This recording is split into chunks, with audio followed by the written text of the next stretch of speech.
Bienvenido a Neuron Energy Talks, un podcast de estrategia de negocios enfocado en la industria energética.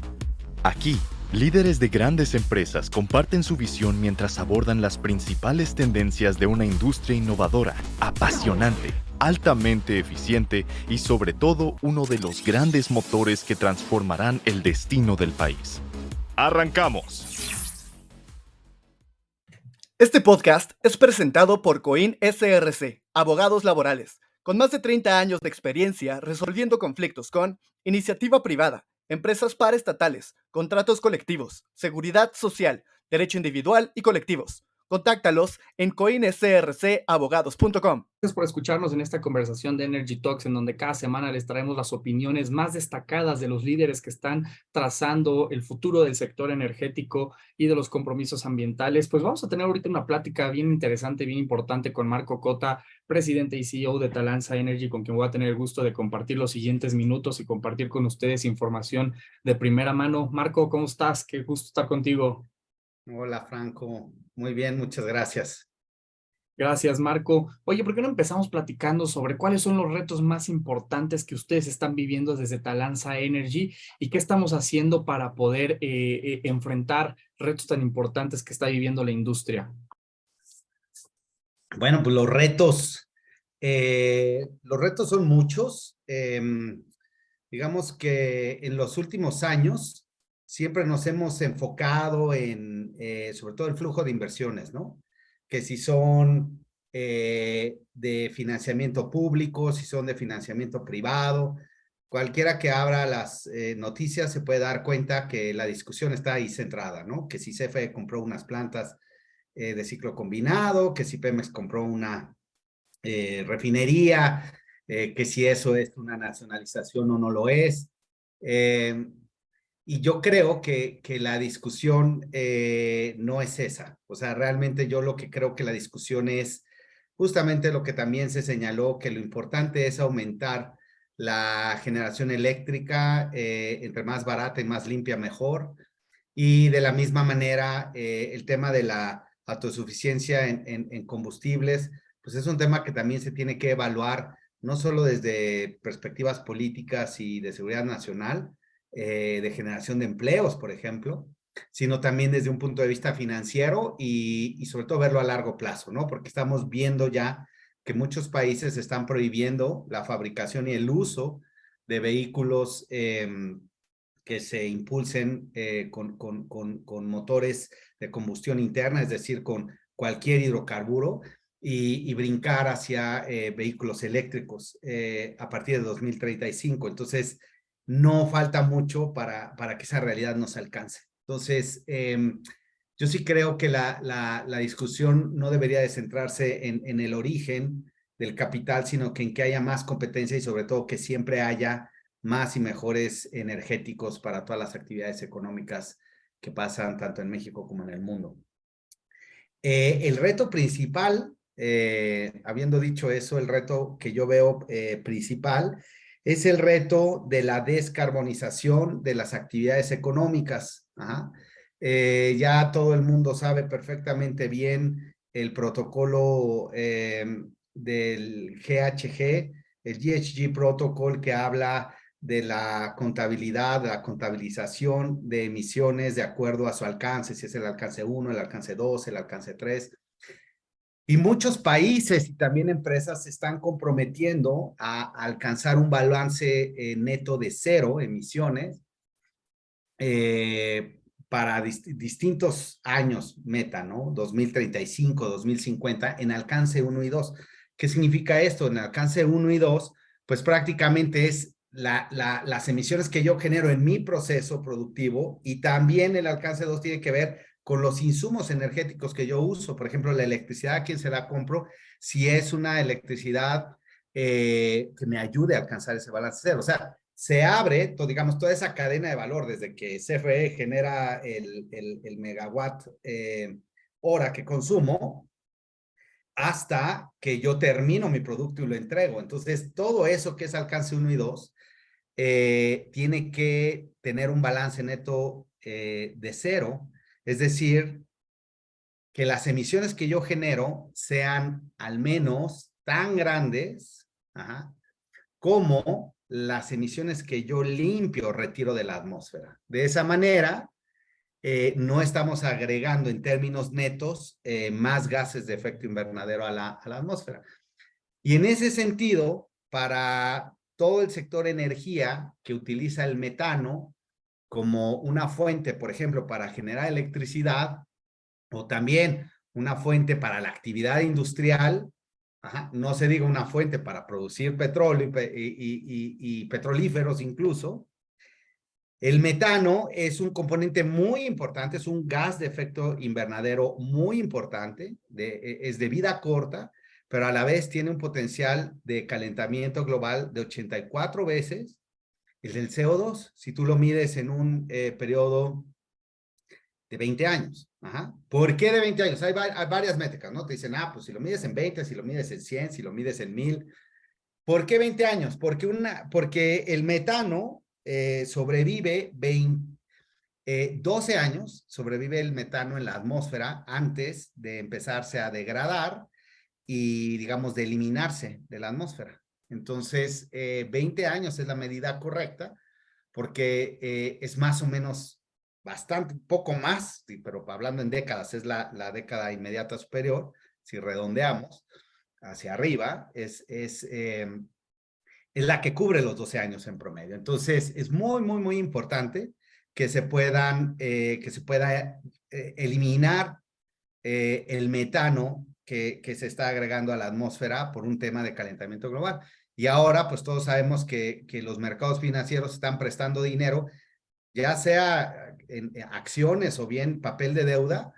Los mercados financieros se están yendo hacia las empresas que cumplan con estos criterios. Entonces, la presión que viene para muchas empresas, incluida Pemex y CFE, que se endeudan en mercados exteriores, la presión es muy alta. Yo he hablado con banqueros que se dedican a esto y les he preguntado, oye, ¿cuánto crees que suba el costo de la deuda para una empresa que no cumple con los temas de emisiones? Y me han dicho que fácil 10 puntos porcentuales, de 10 a 15. Entonces, imagínate la deuda de Pemex, que es gigante, podrían ahorrarse un 10% simplemente si cumplieran, entre otras cosas, el tema de emisiones. Pero por una empresa petrolera, las emisiones de metano es más o menos lo que más urge.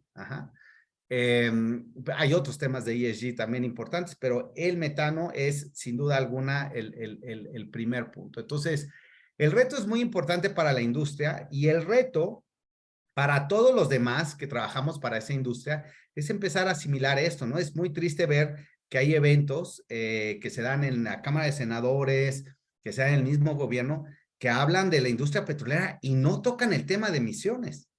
Cuando en el resto del mundo tú puedes ver que siempre que se habla de energía ya se está hablando de oil and gas y descarbonización. Yo agregaría el concepto de desmetanización para las empresas de oil and gas sobre todo, pero también para CFE, ¿no? Es muy, muy importante. Yo creo que ese es el reto más importante. Todas las empresas de servicios que apoyan la actividad petrolera y la actividad energética deben siempre de ofrecer soluciones que consideren el menor número de emisiones posible. Si yo vendo válvulas, si yo vendo empaques, si yo vendo lo que sea, tuberías, etcétera, deben de empezar a cambiar sus diseños de equipos para que sean equipos eficientes en cuanto a reducción de emisiones.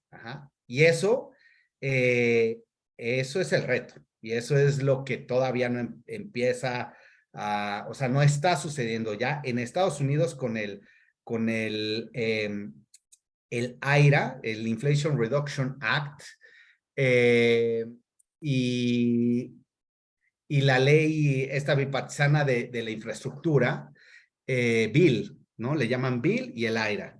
Dicen, ese es el matrimonio perfecto, Bill y IRA, porque esos dos instrumentos legales y económicos van a transformar la economía de Estados Unidos hacia una economía completamente en línea con la descarbonización y sobre todo desmetanización.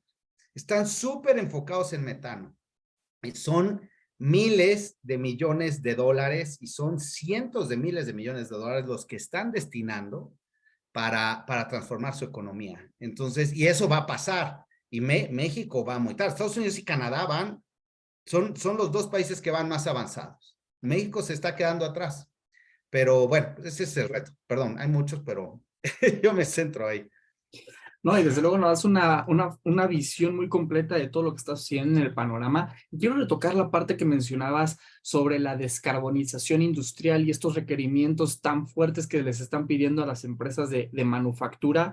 Para todos nuestros amigos industriales que nos siguen y que les interesan mucho estos temas, Marco, cuéntame, si yo soy un industrial y ya sé que tengo que cumplir con estos compromisos de descarbonización que los mismos clientes ya están demandando y están poniendo ya como algo obligatorio, ¿qué debo de hacer yo como industrial para comenzar con una estrategia interna de descarbonización? Esa es muy buena pregunta.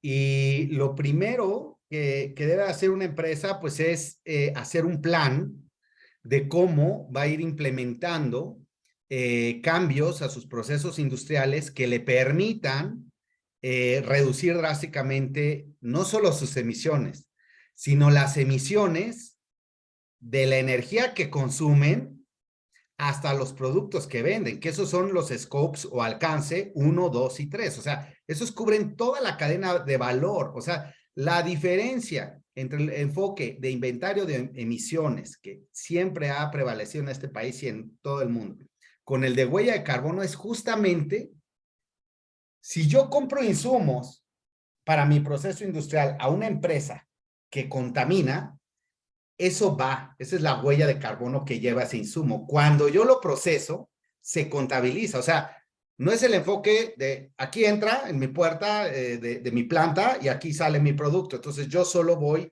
a contabilizar lo que pasa en medio, no. O sea, ahora se contabiliza todo el ciclo de vida hasta el consumo. Ajá. Entonces es muy importante que puedan replantear su modelo de negocios y empiecen a buscar distintas alternativas de fuentes de energía. O sea, en México, pues hay muchos productores de energía, públicos y privados, bueno, públicos CFE, pero hay muchísimos privados que producen con distintas tecnologías, muchos de ellos con gas, con turbinas que son súper eficientes, como las de ciclo combinado. Ajá. Pero esas empresas, esos productores de energía deben de controlar sus emisiones, porque aunque sean turbinas muy efectivas, tienen fugas. Ajá. Los ductos, porque por donde llega el gas a esas turbinas, tienen fugas. Ajá. Sus medidores, sus válvulas, están diseñados para aventar el gas cuando haya alguna variación de presión. Entonces, desde la energía que yo compro como industrial, mi proceso productivo adentro de mi planta, van a definir qué tanto CO2 equivalente llevan mis productos. Y cuando el consumidor los consuma, pues también se deben de contabilizar. Son los 3 alcances, los 3 scopes. Entonces, es muy importante que las empresas, primero, compren insumos que tengan un buen balance de emisiones, ¿no? O sea, lo ideal es comprar insumos de una empresa que alcanzó el net zero, que está en balance cero, balance neto cero de emisiones, porque de esa manera no está agregando emisiones a su huella de carbono. Es muy importante que sus procesos industriales reduzcan, eliminen todas sus emisiones, y es muy importante que empiecen a producir productos que no generen emisiones. O sea, si una empresa como Shell le vende una refinería a Pemex sin hacer una licitación, ajá, simplemente es decir, me la quieres comprar, llévatela. Iberdrola con sus 6 plantas, llévatelas. Porque, o sea, cuando alguien vende activos de esa naturaleza, lo normal es que haga una licitación y trate de extraer el mayor excedente posible del que se la va a comprar, o sea, que la venda al mejor precio posible. ¿Por qué no sucedió en estos dos casos? Porque francamente las empresas internacionales ya están teniendo esas presiones de los mercados financieros y están tratando de soltar esos activos que no les ayudan a ese balance.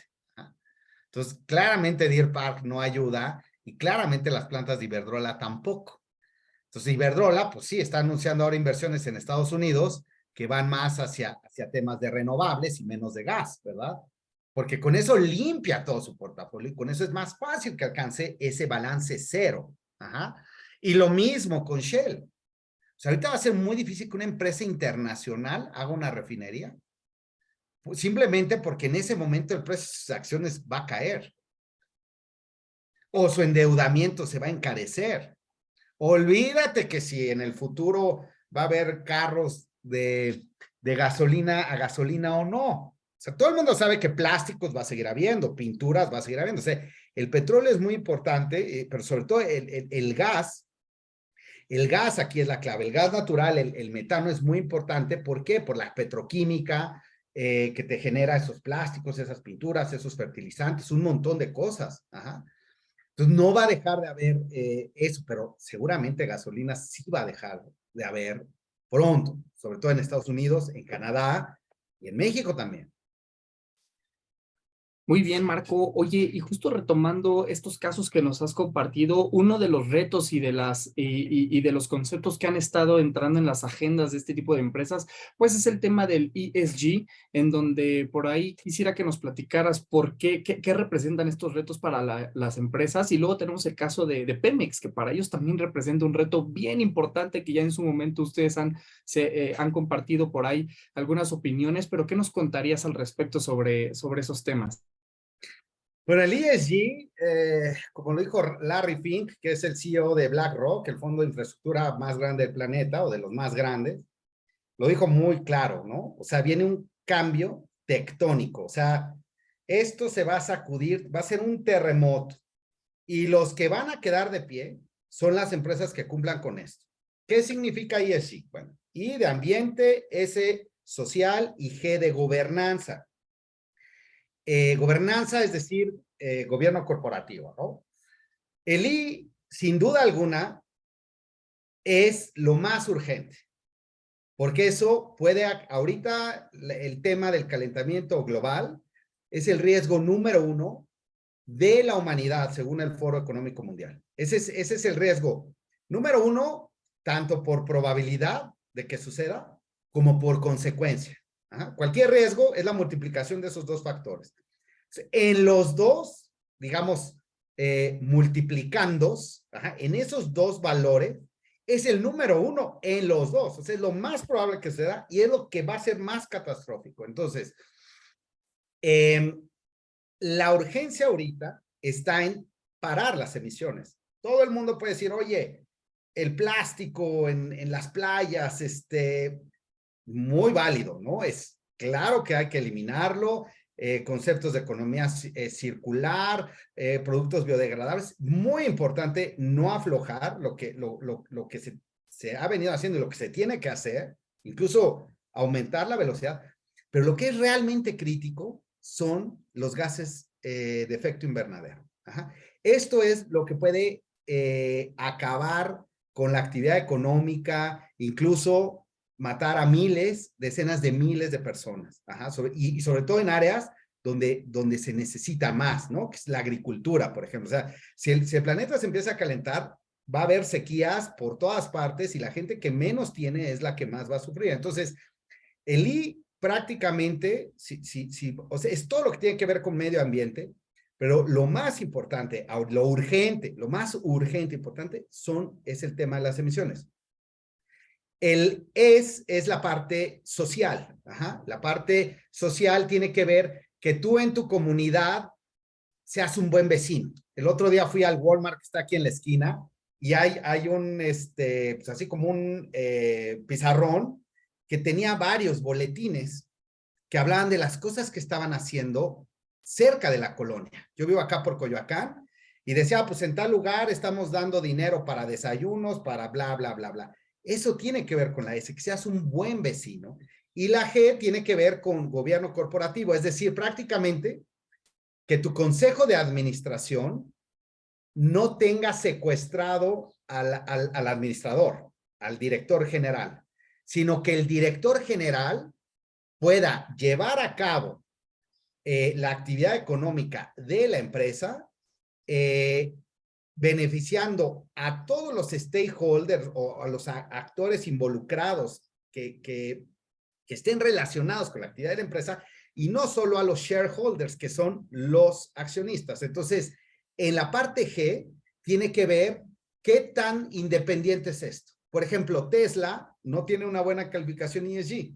De hecho, está mejor Shell que Tesla. Y parte de eso es la influencia que tiene Elon Musk sobre las decisiones, o sea, al ser presidente del board y al ser el director general, sobre las decisiones de la empresa. Pareciera que el gobierno corporativo ahí depende solo de él. Entonces, eso le resta puntos en ESG. Como te decía al principio, el ESG ya se está volviendo hay muchas metodologías para medir y no hay una mejor que otra. Hay varias metodologías que son específicas para una industria, por ejemplo, como SASB. SASB lo que te dice es, bueno, te dedicas a hidrocarburos, pues la metodología para armar tu reporte ESG es esta, ¿no? O te dedicas a minería, pues es esta. Es sensible a la industria en la que estés.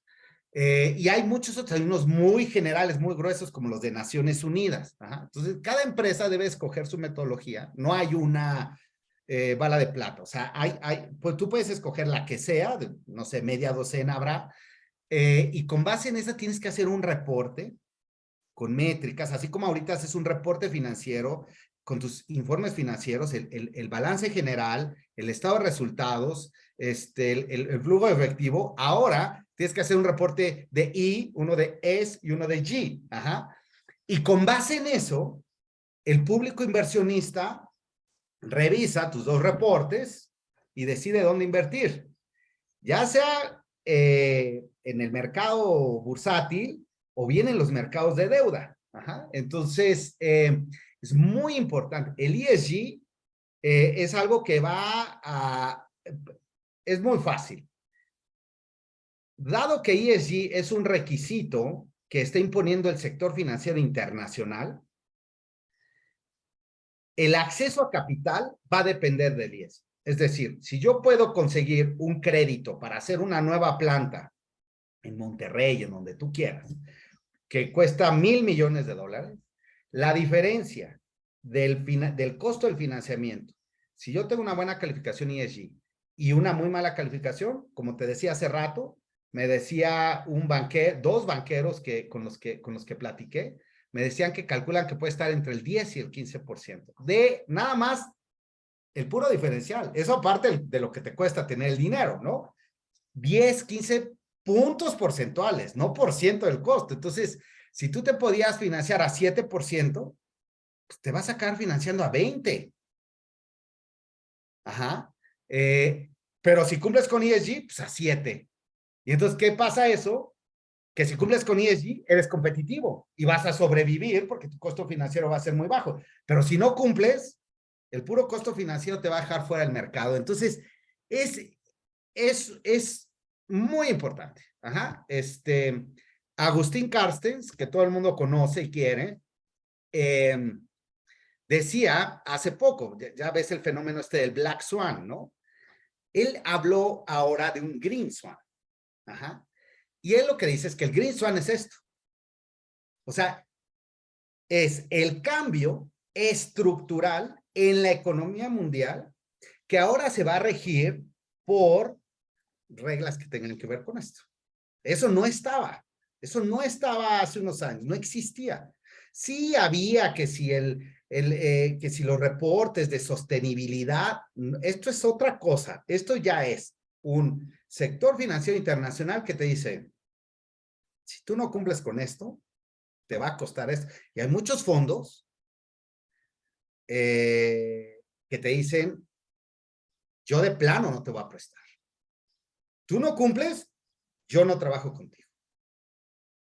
Imagínate, o sea, el impacto va a ser muy fuerte. Entonces, todas las empresas deben de empezar a generar sus reportes ESG, deben de empezar a promover un cambio cultural adentro de sus organizaciones. Por ejemplo, en el G, en el de gobernanza, también viene el tema de género.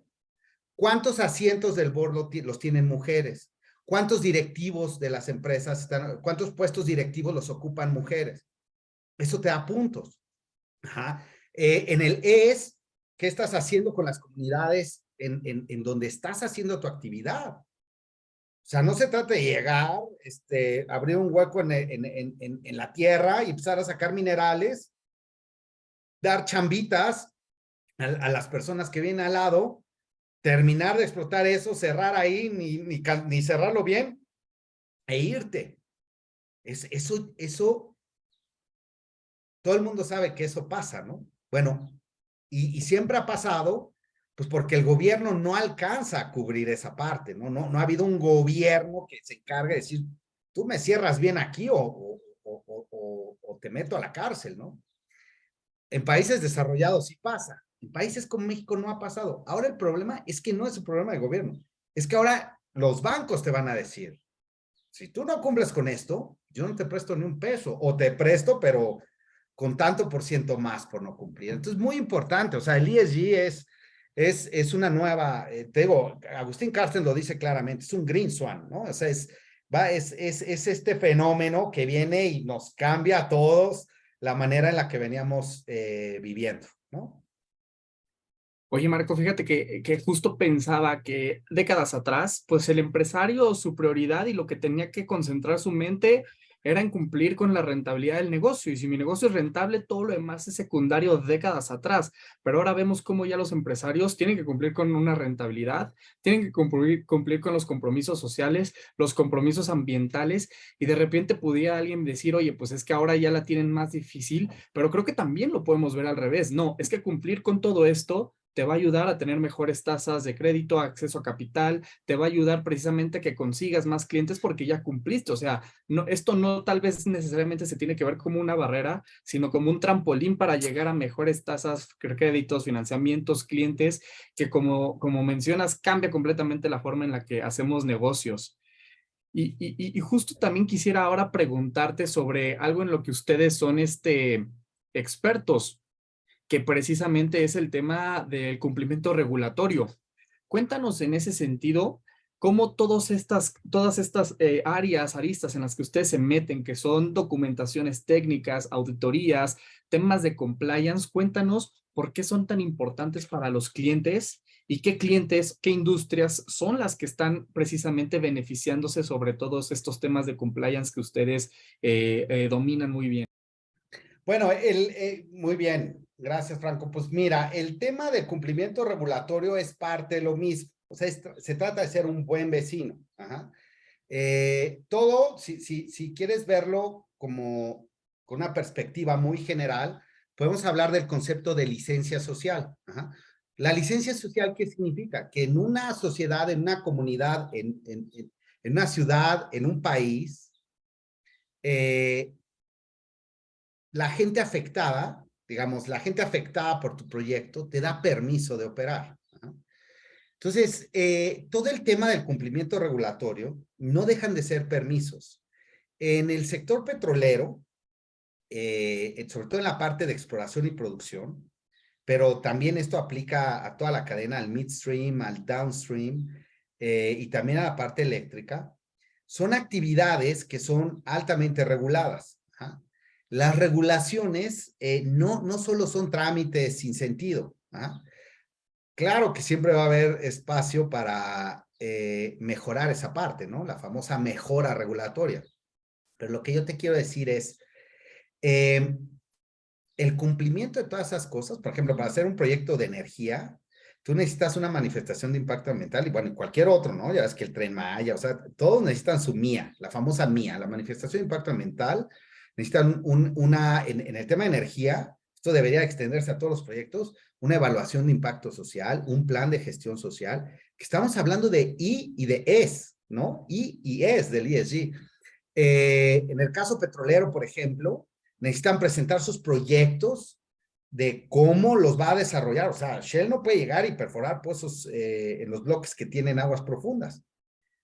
Shell tiene que presentar un plan, toda la información de por qué va a perforar en un pozo y cómo lo va a sacar. Porque son actividades reservadas al Estado. Entonces, el Estado es un stakeholder muy importante en la exploración y producción. ¿Por qué es muy importante? Pues porque la Constitución dice que es el único que tiene la exclusividad sobre los hidrocarburos que están en el subsuelo. Ajá. La reforma que se hizo en 2013 lo que dice es que el Estado puede utilizar a Pemex o a cualquier otra empresa para hacerlo, ¿no? Lo cual fue un cambio bastante conveniente y yo diría oportuno y necesario. Antes era solo Pemex y eso le ha costado muchísimo dinero al país, porque Pemex asume un montón de riesgos. O sea, en Chicontepec se destinó una cantidad brutal de recursos, brutal, y nunca se superaron los 50,000 barriles diarios, que es muy poco en materia petrolera. Ha sido de los peores proyectos es probable que sea el peor proyecto en la historia de este país, ¿no? Y el problema, ¿cuál fue? El problema fue pues, que Pemex tenía que asumir todos los riesgos, porque antes, pues no podía haber o sea, no podía transferir el riesgo a un privado. La reforma de 2013 permite eso. Entonces, eso es una herramienta importantísima que yo lamento muchísimo que no se haya asimilado y que la gente siga en discusiones ochenteras, ¿no? O sea, si es Pemex, o sea, es muy lamentable porque todo eso nos ha costado mucho dinero. En el tema de compliance, eso es parte también de la licencia social. O sea, de hecho, muchos de estos permisos que son muy importantes, como la mía, como la EBIS, como el plan de gestión social, son parte de ese cumplimiento regulatorio. Es muy, muy importante el cumplimiento regulatorio. Tú lo puedes ver como parte de lo mismo. Yo voy a un país a operar y quiero ser un buen vecino. Quiero que las empresas estén contentas de que yo opere ahí. No quiero dejarlas contaminadas, no quiero dejarlas con divisiones sociales, con mayor disparidad de género, no. Las empresas que llegan sobre todo a comunidades rurales, pues tienen, o sea, se vuelven un instrumento muy importante para cerrar esas diferencias. ¿Ah? Muy, muy importante. Entonces, el tema de cumplimiento regulatorio tiene que ver con esa licencia social. Es también que el gobierno diga, oye, la empresa A cumple todo perfecto. Esto, o sea, es una empresa que hizo bien sus estudios ambientales, sociales, que donde va a perforar, o sea, etcétera, ¿no? Nos está haciendo transferencia de tecnología, capacitando, todo, buen contenido nacional, muchas cosas que están en la ley, pues lo cumple bien. Y por otro lado, tienes empresas que están viendo cómo le hacen para cumplir dando lo mínimo. Entonces, es muy importante eso, ¿no? Y de ahí viene, o sea, nuestro expertise tiene que ver con eso, con ayudar a las empresas a mejorar su perfil de licencia social. Y el cumplimiento es muy importante. Sí, totalmente, Marco. Oye, y regresando justamente a todos estos temas medioambientales, por ahí también está mucho moviéndose el tema de la economía circular. En este sentido, por ahí, ¿cuáles son los retos que ustedes están viendo y luego las oportunidades que también esto puede representar para las empresas y para poder rentabilizar sus operaciones? Pues igual, o sea, en todas las actividades hay, cualquier actividad económica genera residuos o desechos. Ajá. O sea, si tú piensas en todo el ciclo de vida de un producto, desde que se genera, se produce, se diseña, se produce, hasta que se consume, ajá, genera un residuo. Yo me estoy tomando aquí un té y ahorita voy a tirar esta bolsita de té. Lo demás se quedó en mi organismo, pero la bolsita de té con el papelito aquí, eso es el residuo que se genera. La economía circular lo que te dice es, bueno, ¿cómo le haces para todos esos residuos que tú generas, de alguna manera tratar de incorporarlos, reusarlos, ajá, para alargar la vida? Entonces, hay muchas aplicaciones en muchas cosas, por ejemplo, los residuos que se pueden generar en la actividad petrolera, se pueden reciclar, se pueden hacer cosas con esos residuos, no se diga con el plástico.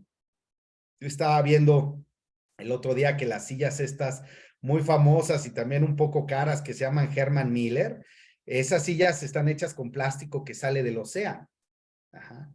Entonces, pues hay un concepto de o sea, esos plásticos que alguien desechó, esta empresa los consigue seguramente alguien más va y lo saca, ellos se los compran y con eso hacen unas sillas, digamos, pues muy buenas, muy durables, ¿no? O sea, el concepto detrás de esta marca es que tu silla te va a durar décadas, o sea, nunca te va a aflojar ni te va a romper. O sea, son cosas que están hechas para durar mucho tiempo. Entonces, se trata de eso, de tratar de disminuir, minimizar la cantidad de residuos que generamos, ¿no?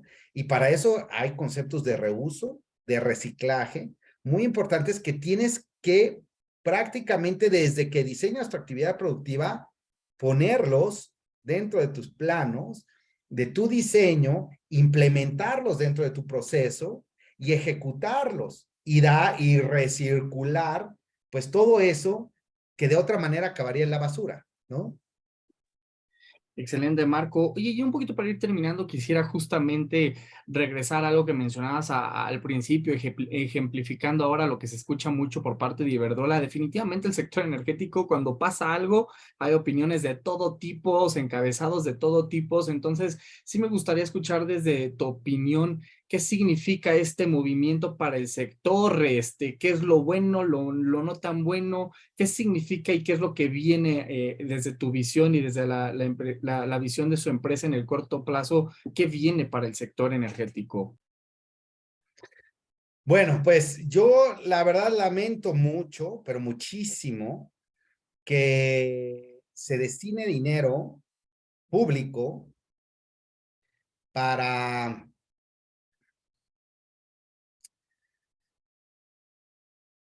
que se destine dinero público por motivos políticos. O sea, claramente el hecho de transferir de manos privadas a manos públicas unas plantas de generación eléctrica no le beneficia absolutamente a nadie. O sea, claro que sí, hay un gran ganador que es Iberdrola, ajá, en materia económica, en materia también de transición energética. Le permite dejar activos que tienen, el riesgo de cambio climático es muy importante. El riesgo de cambio climático lo que te dice es que el cambio climático va a hacer que actividades económicas desaparezcan. Si tú estás haciendo esa actividad económica, un día te va a llegar un gobierno a decir, ya no puedes refinar, ya no puedes generar electricidad con este tipo de plantas. Ajá. Otra parte del riesgo climático es, si tienes una casa en la playa, pues que se inunde y desaparezca la playa, ¿no? Entonces, o tienes un hotel o tienes un restaurante, va a desaparecer. Ajá. ¿Por qué? Porque con el calentamiento global se espera que suba el nivel del mar. O sea, el riesgo climático es el concepto de riesgo climático es muy importante. Iberdrola, al hacer esta operación, mejoró su perfil de riesgo climático. Porque esos 6,000 millones de dólares ahora los van a emplear para tener activos con menor perfil de riesgo de cambio climático, es decir, solares, eólicos o de otra naturaleza, pero ya no plantas de gas. Ajá. Entonces, ahí claramente ganó Iberdrola. Gana el gobierno mexicano. Pues yo creo que pues, hay mucha gente en este país que celebra una noticia así.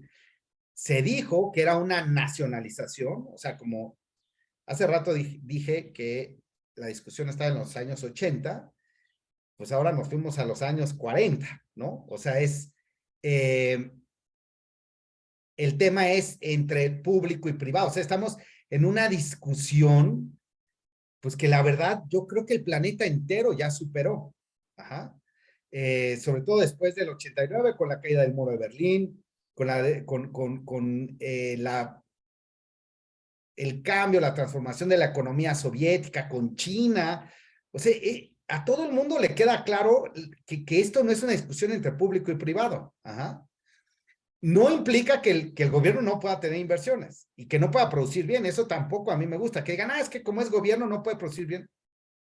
La BBC de Londres es una agencia pública y pues es una buena cadena. O sea, yo creo que sí beneficia a mucha gente y a mucha gente le gusta, ¿no? Fuera incluso del Reino Unido. Entonces, esa no es la discusión. La discusión pues, era traer más capacidad de generación eléctrica y más limpia, más barata.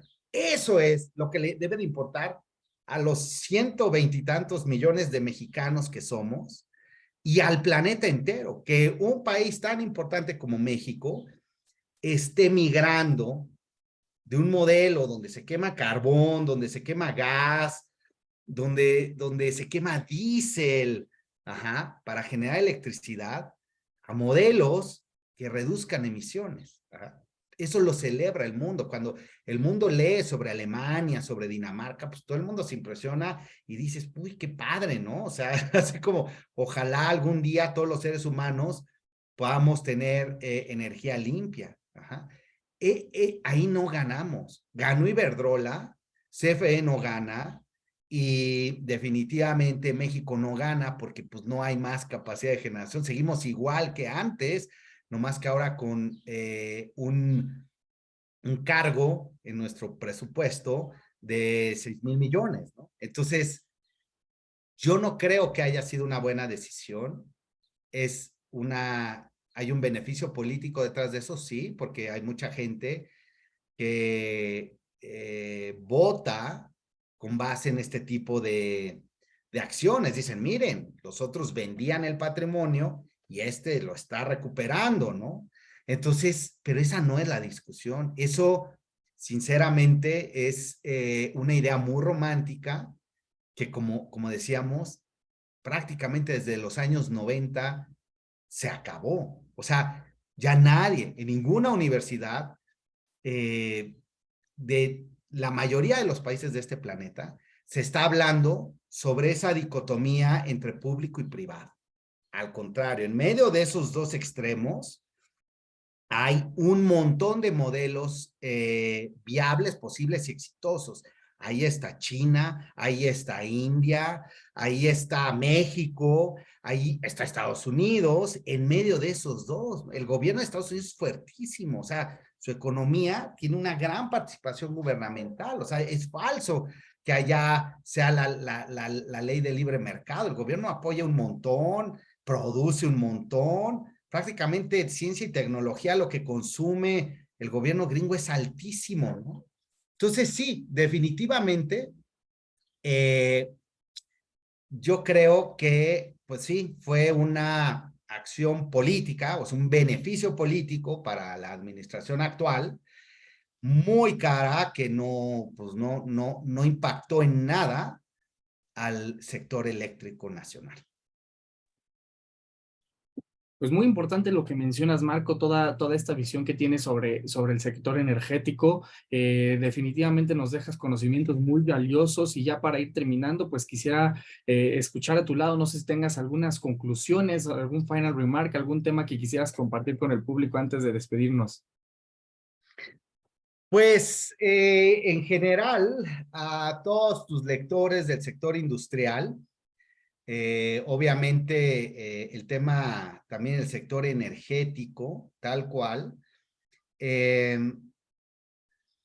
Pues el tema es, yo lamento mucho, o sea, yo lamento ver que en el país no hay una discusión rica e intensa sobre el tema de las emisiones de la actividad económica en general, ¿no? O sea, no tenemos foros públicos, privados, que estén haciendo, no hay políticas de Estado donde se esté promoviendo la reducción de emisiones. O sea, si uno voltea a ver a los fondos, digo, los fondos lamentablemente han ido cerrando varios de ellos o reduciéndolos, fideicomisos, fondos, pero no hay la creación de una entidad que pueda coordinar a los distintos sectores y subsectores industriales para alinear políticas, para la descarbonización y sobre todo la desmetanización. La desmetanización va aparte de la descarbonización,